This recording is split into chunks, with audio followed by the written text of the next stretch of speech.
Matrices चॅप्टरचा पुढील part बघूया आपण आज. या पार्ट मध्ये आहे ट्रान्सपोज ऑफ मॅट्रिक्स. एक्सरसाइज 2.4 पूर्ण या ट्रान्सपोज ऑफ मॅट्रिक्स वर डिपेंड आहे. तर मॅट्रिक्स आपल्याकडे ए जर दिलेला असेल तर ए चा ट्रान्सपोज ऑफ मॅट्रिक्स या पद्धतीने डिनोट केला जातो, A to the power T. हे नोटेशन आहे डिनोट करण्याचं. फक्त आपल्याकडे मॅट्रिक्स दिलेला असेल A B C P Q R U V W. हा 3x3 चा मॅट्रिक्स मी एक खाली एक्झाम्पल साठी घेतलं. याच्यामध्ये कुठलेही नंबर असू शकतात, नंबर सिस्टीम मधले कुठलेही नंबर असू शकतात. तर याच्यामध्ये काय होतं, रो आणि कॉलम हे इंटरचेंज होतात. जर मॅट्रिक्स ए दिला असेल तर त्याचे जे रो आहे ते कॉलम मध्ये रूपांतरित होतात ट्रान्सपोज मध्ये, आणि कॉलम हे रो मध्ये रूपांतरित होतात. हे बघा ए बी सी, इकडे ए बी सी कॉलम मध्ये आलेला आहे, हा रो इकडे कॉलम आलाय. तसेच पी क्यू आर हा रो आहे, इकडे हा पी क्यू आर कॉलम झालाय. यू व्ही डब्ल्यू हा रो आहे थर्ड, हा थर्ड कॉलम झाला. झालं, एवढंच आहे. डेफिनेशन काय आहे, in the matrices row and column are interchangeable in transpose of the matrix मध्ये. सेकंड आपण रिवाइज करून घेऊया की सिमेट्रिक मॅट्रिक्स कशाला म्हणायचं. सिमेट्रिक आणि स्क्यू सिमेट्रिक हे दोन लागणार आहे. स्क्वेअर मॅट्रिक्स असावा असं काही नाही आहे. इथे तुमचा matrix without square rectangle form मध्ये पण असू शकतो. सिमेट्रिक आणि स्क्यू सिमेट्रिक मध्ये काय होतं नेमकं, इथे तुमच्यावाला स्क्वेअर मॅट्रिक्स असतो डेफिनेटली.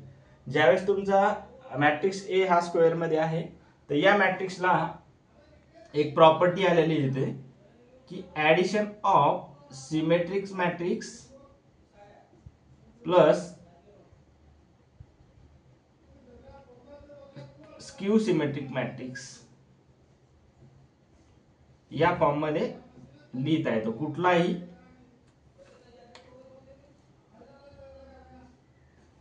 मॅट्रिक्स जो स्क्वेअर मॅट्रिक्स आहे तो सिमेट्रिक आणि स्क्यू सिमेट्रिकच्या ऍडिशनच्या फॉर्म मध्ये लिहिता येतो. हे बघूया आपण कसं प्रॉब्लेम मध्ये कसं लिहायचं ते. सिमेट्रिक मॅट्रिक्स खाली काय असतो की हाच मॅट्रिक्सला जर मला सिमेट्रिक मॅट्रिक्स लिहायचा असेल तर याच्यामध्ये काय होतं, A B C as it is राहतोय, पण हा बी इथे येतो करस्पॉन्डिंग मेंबर. ठीक आहे, याचे डायगोनल मेंबर मी काय घेईल, डायगोनल मेंबर तुम्ही कुठलाही एक मेंबर घेऊन घ्या, एक्स वाय झेड असे घेऊया. इकडे काय येईल तुमच्या, इथे पी घेऊया. तर हा येईल सी इथे येईल आणि हा पी इथे येईल. या फॉर्म मध्ये जर मॅट्रिक्स आला असेल बी सी आणि पी हे मेंबर जर इकडे या पद्धतीने रिपीट झाले तर याला सिमेट्रिक म्हणायचं. आणि याला स्क्यू सिमेट्रिक मॅट्रिक्स कधी म्हणायचं, एक्स वाय झेड कॉलम वर घेतो, डायगोनल वर घेतो, बी सी ऍज हे तिथल्या मायनसच्या फॉर्म मध्ये जर मेंबर दिसत असतील, मायनस बी मायनस सी आणि मायनस टी, त्याला काय म्हणायचं, स्क्यू सिमेट्रिक. सिंपल आहे, दोन definition, symmetric matrix, skew symmetric matrix. बघूया आपण प्रॉब्लेम बघूया त्याच्यावर.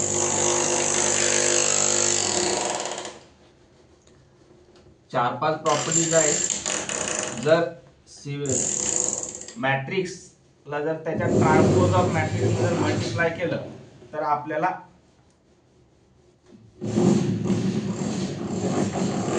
आयडेंटिटी मॅट्रिक्स मिळतो. त्यावेळेस ए ला काय म्हणायचं, ऑर्थोगोनल मॅट्रिक्स. तर ए बी दोन मॅट्रिक्स आहे आपल्याजवळ, ए अँड बी. त्याचा जर ट्रान्सपोज घेतला तर हा बी ट्रान्सपोज इंटू ए ट्रान्सपोज या फॉर्म मध्ये मिळतो आपल्याला. ही एक प्रॉपर्टी आहे, हे बघणार आहे आपण प्रॉब्लेम सॉल्व्ह करताना कसं येतं. त्याच्यानंतर ए प्लस बी जर ऍडिशन केलं दोन मॅट्रिक्स त्याचा ट्रान्सपोज घेतला तर हा transpose A transpose plus B transpose हा सेम असतो. ठीक आहे. त्यानंतर third property, A into A transpose जर केलं तर आयडेंटिटी मॅट्रिक्स मिळतो. यावेळेस काय म्हणायचं, एला हा ऑर्थोगोनल मॅट्रिक्स हा काय असतो तर आम्हाला orthogonal then A we say that orthogonal matrix. आणि लास्ट प्रॉपर्टी आहे स्क्वेअर मॅट्रिक्सची. ए ला आपण कसं लिहू शकतो half of A my plus A transpose plus half of A minus A transpose. त्यावेळेस हा टोटल मॅट्रिक्स कसा असतो सिमेट्रिक आणि हा टोटल मॅट्रिक्स इकडचा असतो क्यू सिमेट्रिक मॅट्रिक्स. हे 4 प्रॉपर्टीज आहेत. ठीक आहे. तर यावर आधारित काही प्रॉब्लेम आहेत. हे 4ही प्रॉब्लेम कशा ओळखतात एक्सरसाइज 4 मध्ये आपण बघूया. सॉल्व प्रॉब्लेम बरेचसे दिलेले आहे बुकमध्ये. आपण अनसॉल्व प्रॉब्लेम बघूया डायरेक्टली.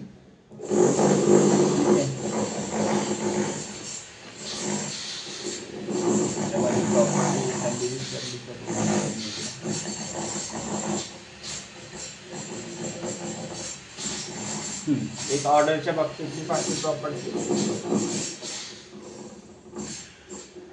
जर ए ची ऑर्डर m क्रॉस n दिलेली असेल तर ए ट्रान्सपोजची ऑर्डर काय असती n क्रॉस m असते.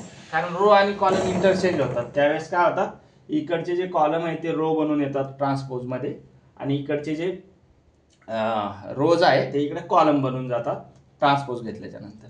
त्या 4-5 प्रॉपर्टीज आहेत. हे तर आत्ताच बघितलं आपण 3x3 च्या एक्झाम्पल मध्ये. हे झालं just basic information about the transpose of matrix. Then we have to prove these all properties by taking the particular example on that topic.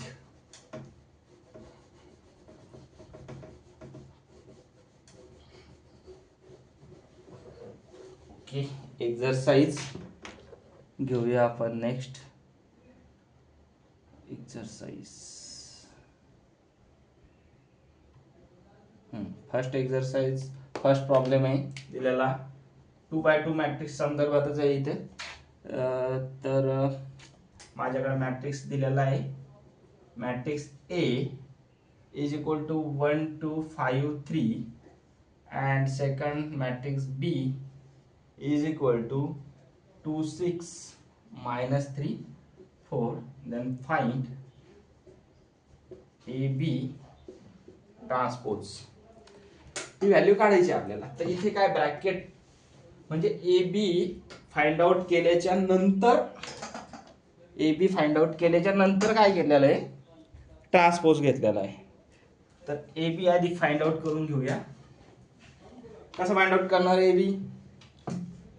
चलो मॅट्रिक्स ए चं multiplication with matrix B. So 1 2 5 3 and 2 6 -3 4. So multiply A to 2 ला. The first row multiply to first column.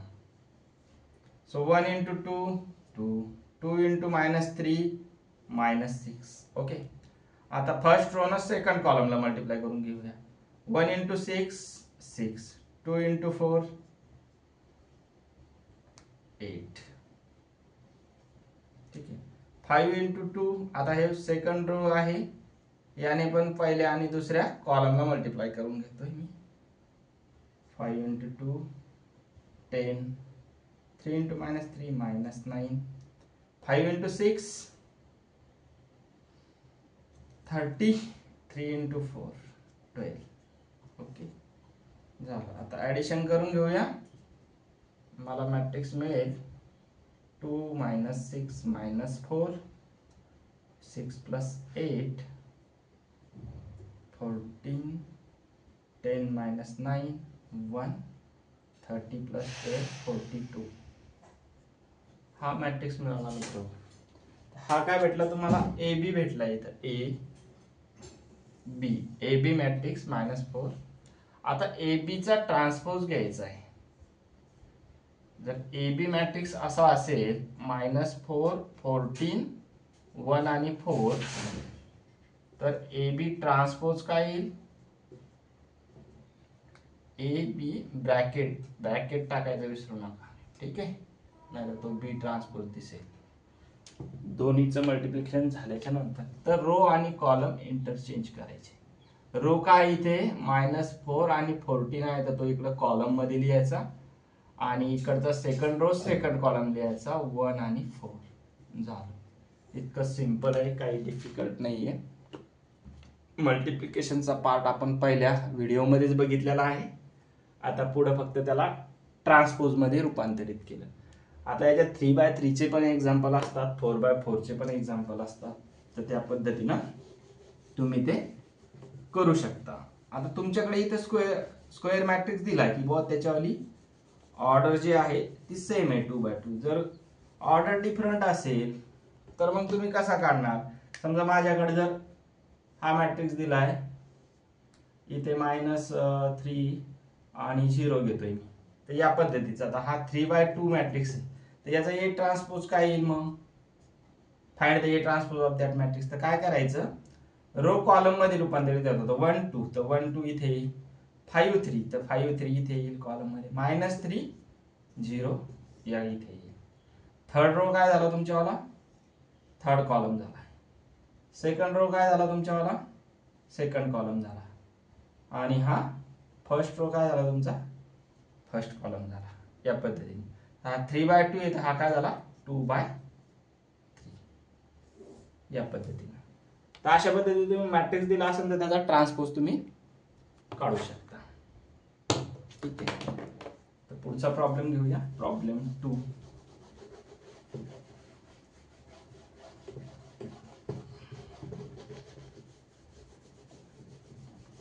म्हणजे square matrix असावा असं काही नाही, तुमचे column आणि रो वेगवेगळे ऑर्डर मध्ये असू शकतात.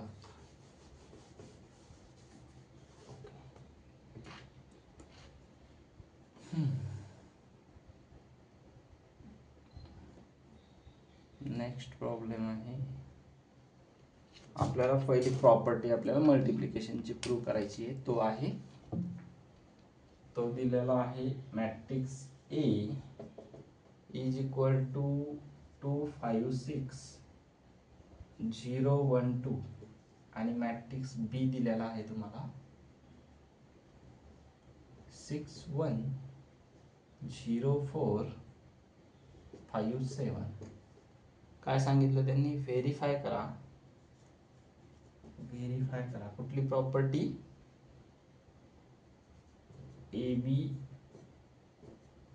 Transpose is equal to B transpose A transpose. म्हणजे मल्टिप्लाय करायचा, नंतर ट्रान्सपोज घ्यायचा. येणारा जो आहे ट्रान्सपोज तो अगोदर ट्रान्सपोज घ्यायचा बीचा आणि एचा, आणि नंतर पहिले बी न बी ट्रान्सपोजचं ए ट्रान्सपोज सोबत मल्टिप्लाय करून जो मॅट्रिक्स आहे ते इक्वल आहे असं त्यांना दाखवायचंय. तर आता कसं करायचंय तर बघूया. पहिले ए बी काढून घ्यावं लागेल. ए बीचा ट्रान्सपोज आहे, मी डायरेक्टली घेतो आता इथे मल्टिप्लिकेशन. पहिला जो, आता इथे बघा तुमच्यावाला 2/3 आहे, याचे नंबर ऑफ कॉलम याचे नंबर ऑफ रो इक्वल आहेत, म्हणून आपलं मल्टिप्लिकेशन होऊ शकतं. आणि येणारा जो मॅट्रिक्स आहे तो 2/2 चा येणार आहे आपल्याला, ठीक आहे. तर 2 × 6 12, 5 × 0 0, 6 × 5 30. त्यानंतर 2 × 1 2, 5 × 4 20, 6 × 7 42, 0 × 6 0, 1 × 0 0, 2 × 5 10, 0 × 1 0, 1 × 4 4, 2 × 7 40. शांततेने सॉल्व करूया, काही गडबड नाही आहे. 12 + 30 42, 42 + 20 60 आणि +2 म्हणजे किती झाले 64.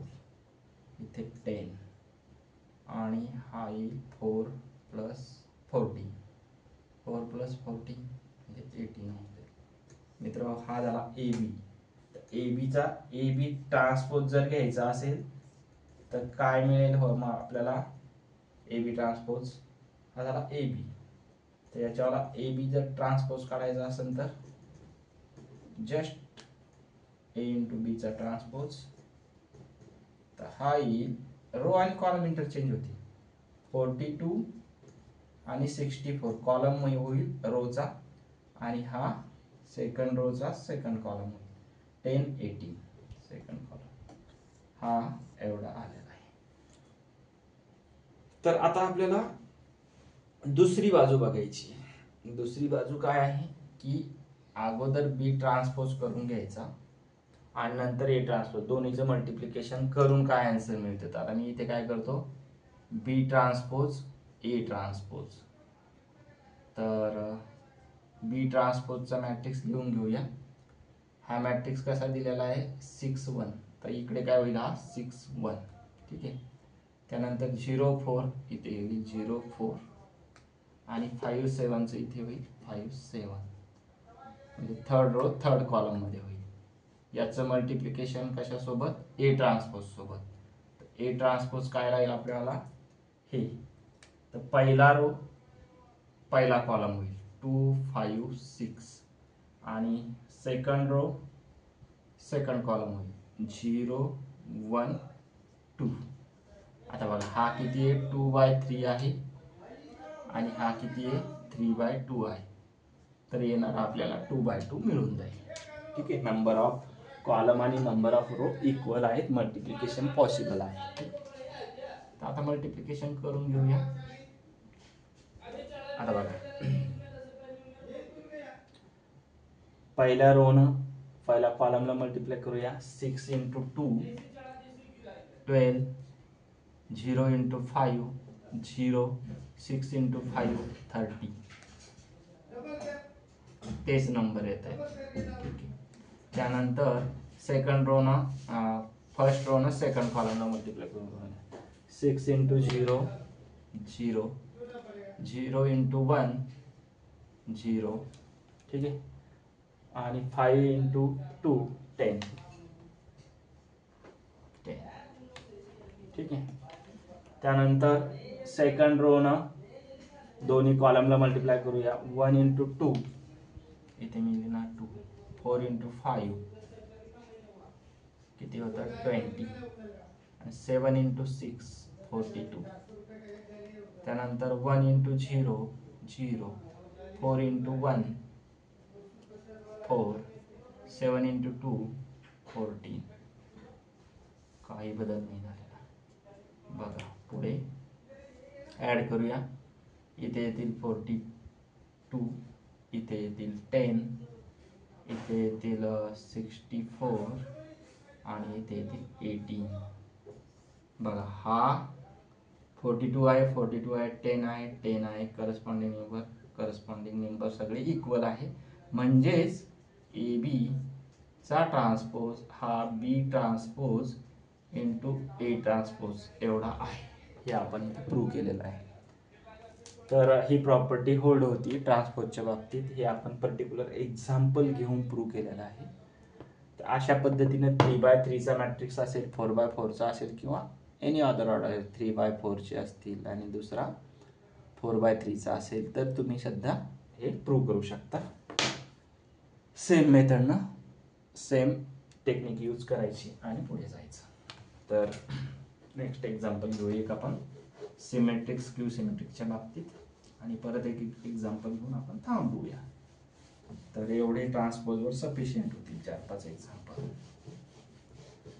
म्हणजे अनसॉल्ड आहे बुकमध्ये, ते आपण इथं सॉल्व करून घेतोय.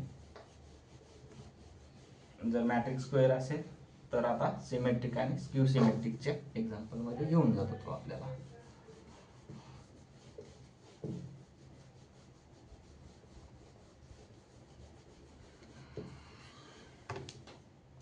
चालेल, पुढचं एक्झाम्पल आहे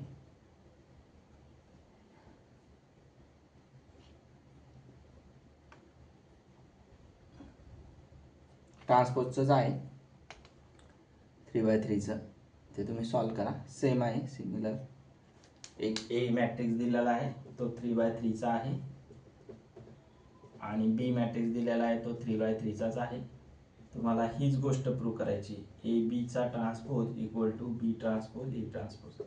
सेम मेथडनं प्रूव्ह करा ते मल्टिप्लिकेशन करून. ठीक आहे.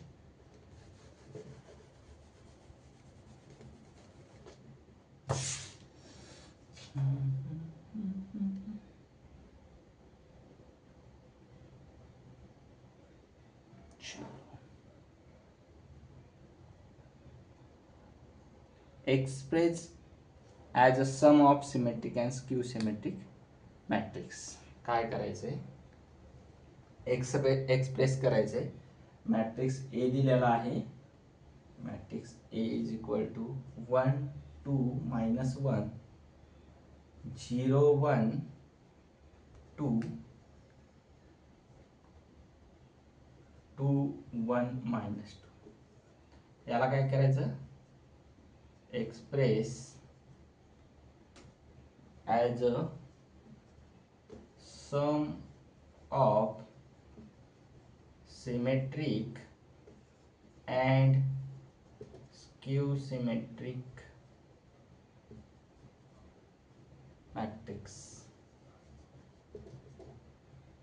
कसं करणार मग, आपली जी प्रॉपर्टी आहे त्या प्रॉपर्टीनुसार आपण कुठल्याही स्क्वेअर मॅट्रिक्सला कसं लिहू शकतो, हाफ ऑफ सिमेट्रिक आणि स्क्यू सिमेट्रिक. तर पहिले काय करूया, याचा ट्रान्सपोज काढून घेऊया. ठीक आहे. तर ए चा ट्रान्सपोज काय होईल, मॅट्रिक्स ए चा रो आणि कॉलम काय होतील तुमचे, इंटरचेंज होतील. तर मग पहिला रो इकडे पहिला कॉलम होऊन जाईल, दुसरा रो इकडे दुसरा कॉलम होऊन जाईल ट्रान्सपोज मध्ये, आणि तिसरा row third row we can write here as a third column. ठीक है. So then we use the fourth property, addition of symmetric and skew symmetrics. We can write any square matrix like this, half of A plus A transpose plus half of A minus A transpose. मित्र, ही property तुम्हाला माहिती पाहिजे ट्रान्सपोजच्या बाबतीत. ही property जर माहिती असेल तर तुम्हाला त्याला सम ऑफ सिमेट्रिक आणि स्क्यू सिमेट्रिकच्या फॉर्म मध्ये घेऊन जाता येतो. तर ही प्रॉपर्टी इम्पॉर्टंट आहे, ध्यानात ठेवा. ऑब्जेक्टिव्ह जे क्वेश्चन असतात नेट, सेट किंवा अदर बँकिंग वगैरे JEE मध्ये पण प्रॉपर्टीच्या बाबतीत इथं विचारले जाऊ शकतात. ते इथे ऍडिशन करतील, डिव्हिजन करतील, काहीतरी चेंजेस देऊन 4 पर्याय देतील, त्याच्यातला हा पर्याय करेक्ट असणार आहे. तर आता काय करायचं, फक्त एच्या व्हॅल्यू टाकायच्या. तुम्हाला शेवटी इकडच्या साईडनं सिमेट्रिक मॅट्रिक्स मिळणार आणि या साईडनं स्क्यू सिमेट्रिक मिळणार. तर बघूया आपण आता. मी काय करतो, इथे डायरेक्टलीच करतो, आपल्याला थोडी जागा कमी पडती. तर ए आणि ए ट्रान्सपोजचं ऍडिशन आहे, म्हणजे मी काय करतो, करस्पॉन्डिंग मेंबर ए आणि या ए ट्रान्सपोजचे ऍड करून घेतो. 1 + 1 इथे मी लिहिणार 2, 1 + 0 इथे मी लिहिणार 2, इथे 2 + 0 इथे मी लिहिणार 2, -1 + 2 म्हणजे इथे येणार माझा 1, त्यानंतर 0 + 2 इथे येणार 2, 1 + 1 काय येणार इथे माझा 2, 2 + 1 काय येणार इथे 3, 2 + -1 म्हणजे इथे येणार 1 फक्त, 1 + 2 इथे येणार 3, -2 -4 येणार इथे. बघा, ठीक आहे. या पद्धतीने काय केलं आपण, 1 + 1 2, 2 + 0 2, त्या पद्धतीने करस्पॉन्डिंग मेंबर ऍड केले, प्लस हाफ ऑफ. आता इथे काय दुसऱ्या ब्रॅकेट मध्ये सबट्रॅक्शन होईल. बघा, सबट्रॅक्शन होईल. तर ए मधून ए ट्रान्सपोजचे मेंबर मायनस होतील. आता या 1 मधून हा 1 मायनस होईल म्हणजे इथे 0 होईल करस्पॉन्डिंग मेंबर. 2 मधून 0 मायनस होईल म्हणजे इथे 2 राहतील फक्त. -1 मधून -2 मायनस होतील म्हणजे इथे -3 येतील. ठीक आहे, म्हणजे -1 -2 -3. 0 - 2 येतील इथे. 1 - 1 इथे 0 येईल, डायगोनल 0 बनतोय काय. 2 - 1 1 मिळून जाईल इथे. त्यानंतर 2 - -1 म्हणजे तो मायनस मायनस प्लस होईल म्हणजे इथे 3 येतील माझे. आणि 1 - 2 म्हणजे इथे माझ्या -1 मिळून जाईल. आणि पुढे -2 म्हणजे -2 तर +2 होतील म्हणजे इथे 0 येऊन जाईल. बघा आता काय राहिलं फक्त 1/2 बाहेर आहे, यांना आतमध्ये डिवाइड करून घेतो मी. ठीक आहे, तर A इज इक्वल टू येणारा मॅट्रिक्स 1/2 न जर डिवाइड केलं तर सगळ्या मेंबरला 1/2 न डिवाइड करायचं. इथे 1 येईल, इथे 1 येईल, इथे 1/2 राहतील. त्यानंतर इथे 1 येईल, इथे 1 येईल, इथे 3/2 येतील, इथे 1/2 येतील, इथे 3/2 येतील आणि -4 ला डिवाइड केल्यानंतर इथे -2 न डिवाइड केल्यावर -2 येतील. बघा हा एक मॅट्रिक्स भेटला फर्स्ट. आणि सेकंड मॅट्रिक्स तुम्हाला मिळेल इथे प्लस, इथे बी 2 न डिवाइड करा. 0 ला 2 न डिवाइड केल्यावर इथे 0 येईल, 2 ला 2 न डिवाइड केल्यावर इथं 1 येईल, -3 ला 2 न डिवाइड केलं की इथं -3/2 येतील. ठीक आहे, -2 ला 2 न डिवाइड केल्यावर इथे -1 येईल, इथे 0 राहील, 0 ला डिवाइड केल्यावर काही फरक पडत नाही, 1/2 इथे येतील. त्यानंतर 3 न इथे 3/2 येतील, त्यानंतर इथे -1/2 येतील आणि इथे 0 येईल लास्ट. बघा आता मी जे तुम्हाला सांगितलं होतं की सिमेट्रिक आणि स्क्यू सिमेट्रिकचा आपण सुरुवातीला थोडीशी रिव्हिजन दिली होती की इकडचे मेंबर इकडच्या प्लेसला सेम येतात करस्पॉन्डिंग. इथं 1 आला, 1 आला, इथं 1/2 आला, तर इथे या थर्ड प्लेसला रोच्या थर्ड प्लेसचा कॉलमच्या थर्ड प्लेसचा सेम आला, 1/2 आला. सेकंड रो दिलेला आहे तुमच्यावाला, सेकंड रोचा थर्ड मेंबर आणि सेकंड कॉलमचा थर्ड मेंबर सेम झालेला आहे, 3/2 झालेला आहे. तर अशा मॅट्रिक्सला काय म्हणायचं, सिमेट्रिक्स मॅट्रिक्स. पहिला मॅट्रिक्स तुम्हाला सिमेट्रिक भेटला. ऍडिशन ऑफ सिमेट्रिक आणि स्क्यू सिमेट्रिक मध्ये तुम्हाला आपल्याला याला रिप्रेझेंट करायचं होतं, तर पहिला सिमेट्रिक भेटला. दुसरा स्क्यू काय होतो, इकडचा जो रोचा सेकंड मेंबर आहे तो इकडे मायनस बनून येतो, तर आला मायनस बनून 1चा -1 झाला. त्यानंतर इकडे -3/2 जे थर्ड मेंबर आहे फर्स्ट रोचा, तो इकडे काय होईल, कॉलमचा थर्ड मेंबर होईल, तर हा -3/2 येते, इकडे काय बनून येईल, तो मायनस बनून येईल, तर इकडे मायनस येते, इकडे प्लस होईल. म्हणजे -3/2, तर मायनस न मल्टिप्लाय होऊन तो प्लस होऊन जाईल. आणि इथे हा जो मेंबर आहे सेकंड रोचा थर्ड मेंबर, कॉलमचा थर्ड मेंबर इंटरचेंज होतात साईननं, 1/2 इकडे -1/2 झालेलं आहे, तर हे साईन चेंज होतात, तिकडचे इकडे साईन चेंज होतात. तर अशा टाईपच्या मॅट्रिक्सला काय म्हणत असतो आपण, स्क्यू सिमेट्रिक मॅट्रिक्स.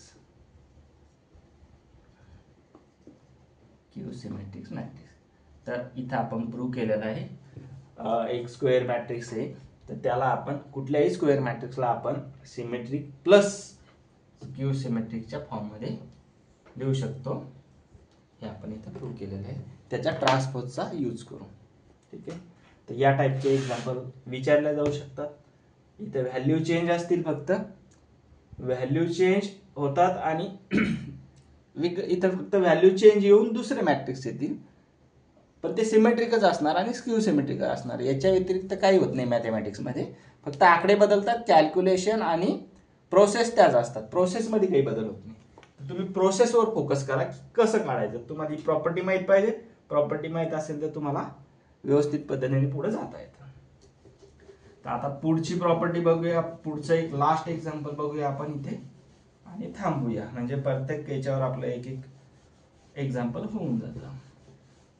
ऍडिशनचं सिंपल आहे. पहिली प्रॉपर्टी त्यावर तुम्ही करू शकता. एक्झाम्पल जे डिफिकल्ट आहेत ते मी घेतोय इथे बोर्डवर, बाकीचे तुम्ही करून पहा. जेवढी जास्त चांगली प्रॅक्टिस करसाल तेवढं तुम्हाला मॅथमॅटिक्स मध्ये सोपं जाईल.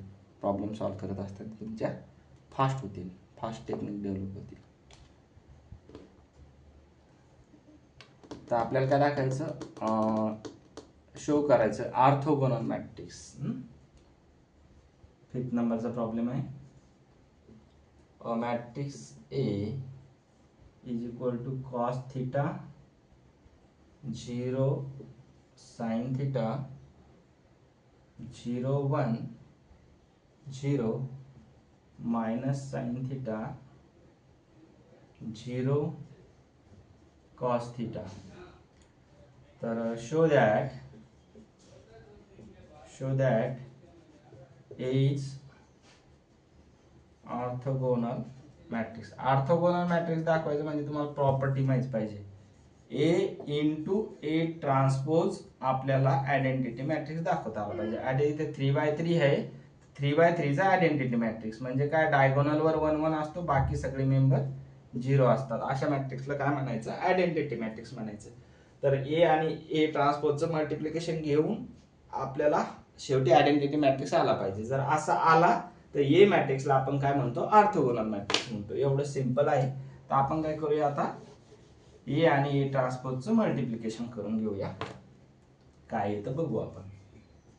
तर मॅट्रिक्स ए आहे माझ्याकडे, तो ऍज इट इज राहील आणि याला मल्टिप्लिकेशनला ट्रान्सपोज घेऊया.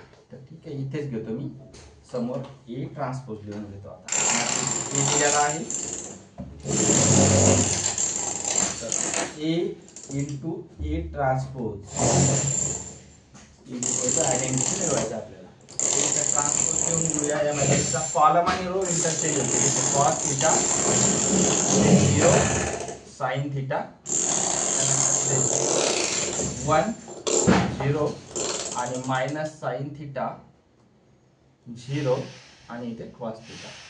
रो आणि कॉलम इंटरचेंज करून घेतलेले आहेत. आपल्याला प्रूव्ह काय करायचं, ए मॅट्रिक्स कसा असला पाहिजे तुमचा, ऑर्थोगोनल. त्याच्यासाठी काय करायचं, ए आणि ए चा ट्रान्सपोज याचा आन्सर आयडेंटिटी मॅट्रिक्स आला पाहिजे, हे आपल्याला दाखवायचंय. तर आता मल्टिप्लाय करून घेऊया. शेवटचा प्रॉब्लेम आहे, लक्ष देऊन बघा.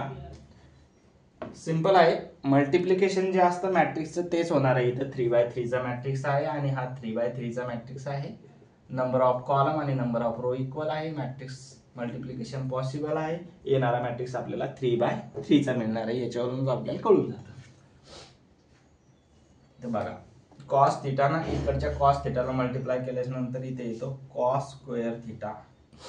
0 ना 0 ला मल्टिप्लाय केल्यावर 0 येणार.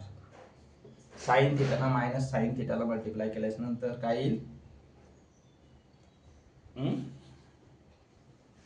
साइन थीटा इंटू मायनस इकडे sine theta into sine theta. Cos theta ना कॉस थीटाला मल्टिप्लाय केल्याच्या नंतर कॉस स्क्वेअर थीटा. 0 ना 0 ला मल्टिप्लाय केल्याच्या नंतर इथे 0. साइन थीटा ना साइन थीटाला मायनसला नाही, आपण कॉलमला मल्टिप्लाय करतो. या रो ना या कॉलमला मल्टिप्लाय करतो. सॉरी, आपण समोर गेलो होतो. तर इथे तुमचा साइन स्क्वेअर थीटा, साइन थीटाला मल्टिप्लाय केला. त्यानंतर दुसरा रो घेऊया. नाही, आता सगळे एकदा मल्टिप्लाय करू. पहिल्या रो ना दुसऱ्या कॉलमला मल्टिप्लाय करूया. कॉस थीटा इंटू 0 0 0 इंटू 1 0 आणि साइन थीटा इंटू 0 0 येईल इथे.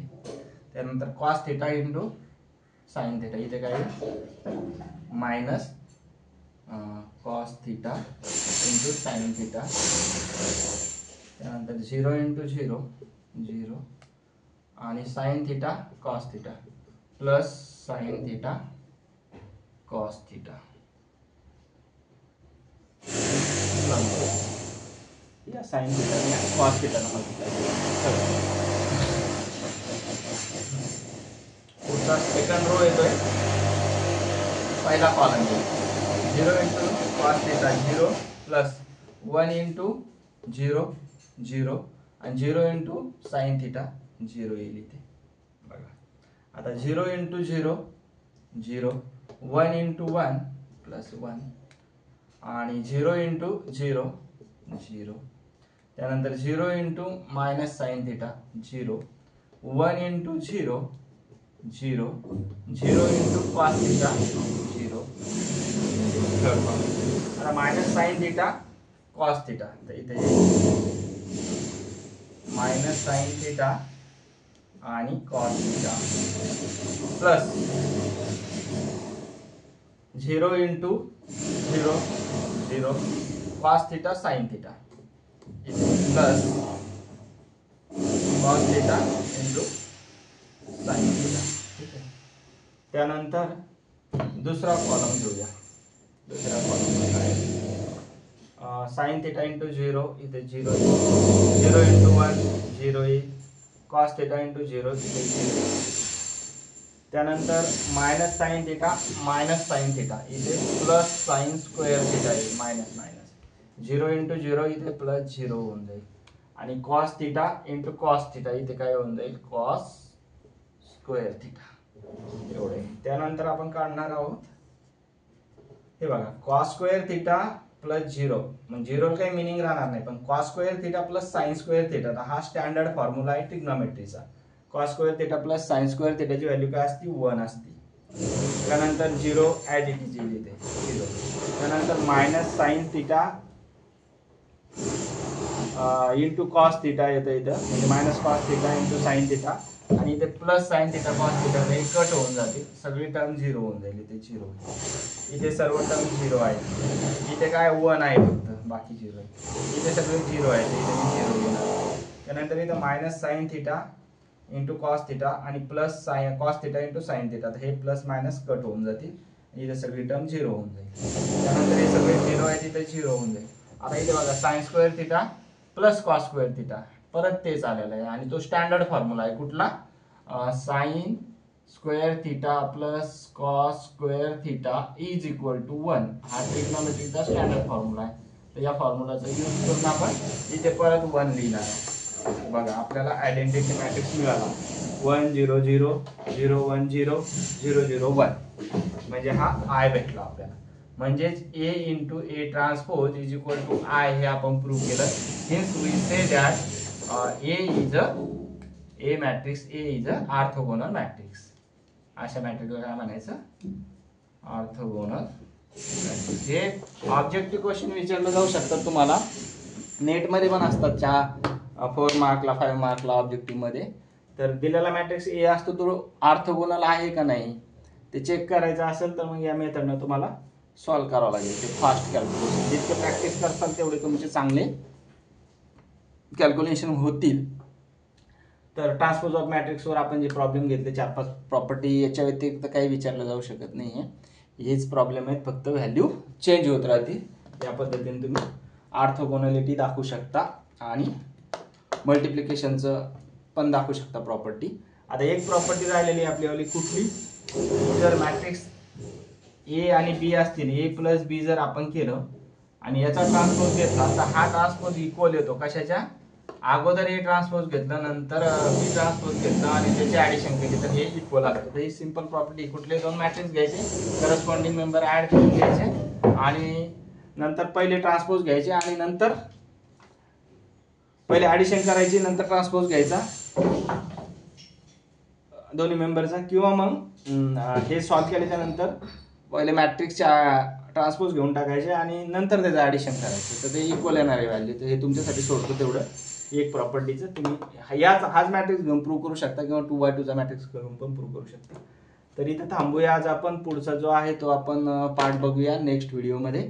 जर समजला असेल काही डिफिकल्टी असतील तर कमेंटमध्ये टाका आणि शेअर करा तुमच्या मित्रांसोबत, त्यांना अजून हेल्प होईल प्रॉब्लेम कसे सॉल्व्ह करायचे ट्रान्सपोज ऑफ मॅट्रिक्सवर.